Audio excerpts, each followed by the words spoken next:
respect to you, Reggie. The neck that turns the head. So when I met Peter, he said, I can't marry you until I get Irene's approval. I had never met Irene Gold. I had never met Reggie Gold. And I said, what do I have to do? He said, we're going out to dinner. So we went out to dinner with Irene and Reggie. And I'm sitting there like scared to death. I'm like, I don't even want to say anything. I don't know. I don't want to talk. And Reggie is grilling me on philosophy. I'm like, oh my God. And Irene's just sitting there smiling through dinner. I'm like, help me out here. And so we get to the end of the dinner, and Peter goes, so what do you think, Irene? And she says, I think she's too good for you.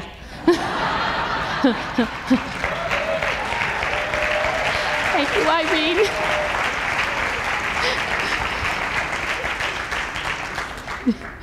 In her accent. I can't do that accent. Too good for you, Peter.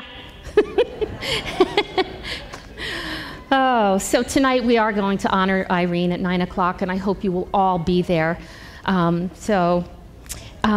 biggest compliment I ever got was a couple years ago. Sigafus came up to me and he goes, you're like a little Irene. And I'm like, oh, bless you. He says, no, you remind me of Irene when she was your age. So those are big shoes to fill, and I only hope and dream to be able to fill those shoes. So thank you again, Irene. So there's a story I want to share with you.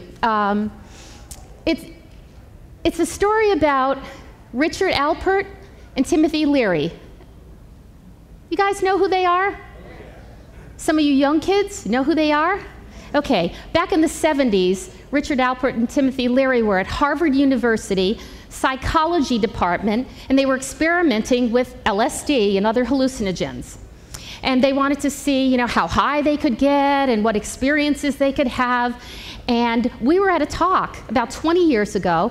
Richard Alpert, then called Ram Dass, and he's still alive. He's living in Hawaii somewhere. And he told a story about how he was speaking to an audience, and in the audience was a woman who he said she looked like a nun. She was dressed in black, like a little old Italian lady with the hair, the bun in the back here, the round shoes, the old kind of shoes with the big thick heels. And she's sitting there, and he said he's relaying to everybody his experiences on LSD. And he said she's sitting there like this, smiling, nodding her head, and he'd say something. She'd go, yeah. He said she was about 90 years old. He goes, I knew after I was done, I had to go check this out and find out, what does she do? So afterwards, he goes through the crowd. He finds her, and he says, oh, you seem to have a shared experience with me. And she goes, yeah. And he said, well, what do you do? And she said, I crochet.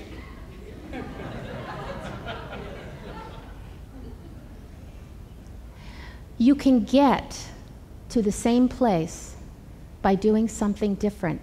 And that is really my message to you today, that we all stand on the platform here, many of us, and we share our life, our practice, the tools, the thoughts, the dreams, the hopes, all the specifics about what we do. And you see us up here, and we are just like you. And we may do things a certain way. You can get to that same point doing things your own way. You don't have to be a Patty to have the success and the joy that Patty has. You get it through finding out who you are. I mean, that was Bill's message. Who are you? Grow yourself from the inside out. And as you do that, as you grow yourself from the inside out, you will create you in your form, and you can have the same hallucinogenic experiences as Richard Alpert did or that woman did crocheting.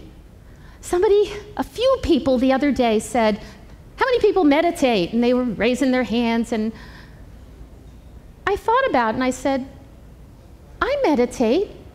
I wash the dishes. I work in my garden. and the thoughts come through, the ideas come through, and I'm by myself at the kitchen sink, looking out at my beautiful lawn. I'm washing the dishes and I'm meditating. I'm in moving meditation. Moving meditation. It's okay, guys. We don't have to sit down. You don't have to meditate every day. And I'm not saying not to, but realize people will say, you should do this, you should do that, this is good, this is not good.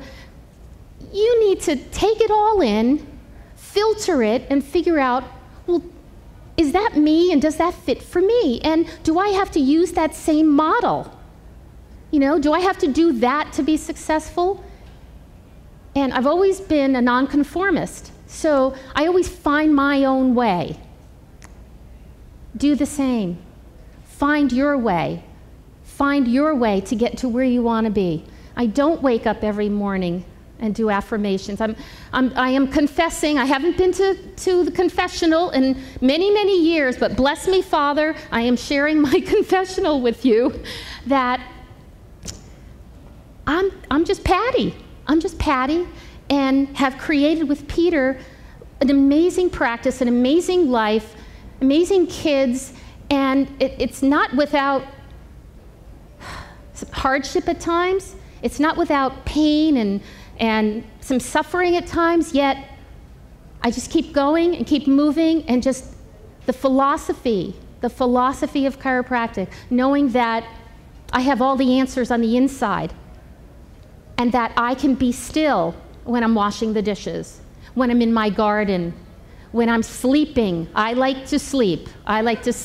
Or late at night when I'm up at 1, 2 in the morning. I can create my reality. I can create my dreams. I don't have to get up at 4 in the morning. So when they say the early bird gets the worm, you know what? We get other things at night. We get the sunset. We get the calmness of the twilight, which is wonderful. So,